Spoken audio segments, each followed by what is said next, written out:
আজকে একটি সহজ একদম সিম্পল ভাবে একটা রেসিপি নিয়ে চলে এসেছি। আশা রাখছি তোমাদের ভালো লাগবে। আজকে আমি তেঁতুলের চাটনি তৈরি করে দেখাবো। তো ছোট্ট চ্যানেল থেকে সবাইকে অনেক অনেক ভালোবাসা দিয়ে নতুন একটি রেসিপি শুরু করলাম। তো আজকে এই তেঁতুলের চাটনিটা কিভাবে তৈরি করবে আর পুরোটাই আমি কিন্তু দেখিয়েছি একদম ইজি ভাবে, যে কেউ বানিয়ে নিতে পারবে। অনেকে হয়তো ভাবে যে এটা অনেক ঝুটঝামেলা। আর এখানে দেখো বন্ধুরা, 1 কেজি মতো আমি তেঁতুল নিয়েছি।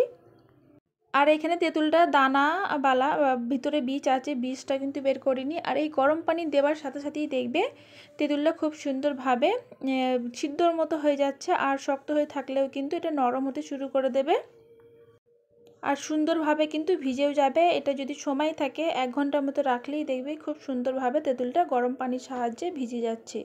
আর এখানে আমি আধ ঘন্টাও রাখতে পারো হাতে সময় না থাকলে। তো আমি 1 ঘন্টার মতো ভিজিয়ে রেখে দেব, তারপরে দেখাচ্ছি। দেখো বন্ধুরা, এটা 1 ঘন্টা পরে কিন্তু আমি এসেছি। আর এখানে দেখো তেঁতুলটা খুব সুন্দরভাবে ভিজে গেছে। এইভাবে হাতে করে চটকে নিলেই কিন্তু তেঁতুলের যে পিউরিটা আছে সেটা বেরিয়ে যাবে। এইভাবে একটু যদি মাখতে থাকো তাহলেই বুঝতে পারবে যে কতটা সুন্দরভাবে তেঁতুলের যে পিউরিটা আছে বেরিয়ে যাচ্ছে। এখানে কোনো রকম মিক্সার করার দরকার নেই, এইভাবে করলেই একদম তেঁতুলের যে পিউরিটা আছে বেরিয়ে যাবে। তো এইটা একটা লোভনীয় চাটনি বলতে পারো। এই চাটনিটা তোমরা অনেক কিছুতে ব্যবহার করতে পারো, দিয়ে খেতে পারো। আর এইখানে দেখো বন্ধুরা, এবারে যে হাতে করে আমি তেঁতুলটাকে খুব সুন্দরভাবে মেখে নিয়েছি। তারপরে এখানে একটা যে কোনো চালনি নেবে, এরকম একটা স্ট্রেনার হলে আরও বেশি ভালো হয়। তো এইভাবে আমি চেলে নেব, তাহলে তেঁতুলের যে পিউরিটা আছে বেরিয়ে যাবে। আর বাকি যে অংশগুলো আছে রয়ে যাবে, এগুলো কিন্তু কাজে লাগবে না।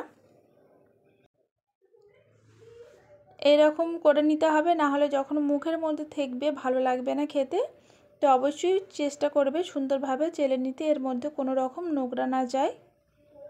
তো যেটুকু আমি পিউরি হয়েছিল পুরোটাই দেখো এরকমভাবে আমি করে নিয়েছি। তারে কিন্তু যাবে না, 2 বা 3 বার ধুয়ে নিতে হবে। তো দেখো এখানে কিন্তু এখনও অনেকটা তেঁতুলের মধ্যে গায়ে পিউরিটা আছে। তো এখানেও আমি একটু নর্মাল পানি দিই আরও একবার ধুয়ে নেব। এরকম দেখবে মাখলেই সুন্দরভাবে পিউরিটা বেরিয়ে যাচ্ছে। তো তোমরা এই তেঁতুলের শাঁস বলো না কি বলো বা পিউরি বলো, অবশ্যই আমাকে বলবে এটাকে কি বলো। তো আমরা তেঁতুল বলেই জানি, আর তেঁতুলের এটা অনেকে শাঁস বলে। তো বাকি যেটা ছিল সেটাও দেখো বন্ধুরা খুব সুন্দরভাবে চেলে নিচ্ছি। এর মধ্যেও কিন্তু এরকম নোংরা থাকতে পারে। আর যেহেতু আমি এটা দানাওয়ালা তেঁতুলটা নিয়েছি, এর মধ্যে অনেক রকমের তেঁতুলের খোসাও রয়ে আছে, দেখি বুঝতে পারলে। আর এখানে দেখো বন্ধুরা, 1 কেজি তেঁতুল থেকে একটা বড় বাটির 1 বাটি পিউরি বেরিয়েছে। তো গ্যাস চুলা অন করে আমি একটা কড়াই বসিয়ে দিয়েছি। আর দিয়ে দিচ্ছি 1 চা চামচ মতো রান্নার তেল, আর দিয়ে দিলাম হিং। এখানে কিন্তু আর কোনো রকম কোনো কিছুই দেব না। দিয়ে এবার এই তেঁতুলের পিউরিটা দিয়ে খুব সুন্দরভাবে নাড়াচাড়া করতে হবে। আর এখানে গ্যাসের ফ্লেমটাকে মিডিয়ামে রেখে করব। আর এই দেখতে পেয়েছো বন্ধুরা, যখনই তেঁতুলটা ফুটতে শুরু করে দেবে এটা কিন্তু ছিটকে গায়ে লাগতে পারে। তো সাবধানেই কাজটি করতে হবে, নাড়া বন্ধ করলে হবে না। তো এখানে আমি দিয়ে খুব সুন্দরভাবে নাড়তে শুরু করে দিয়েছি। এখনও আমার সাথে আছো, লাইক করোনি, প্লিজ বন্ধুরা একটা লাইক করে দিও। আর অবশ্যই কমেন্ট করো।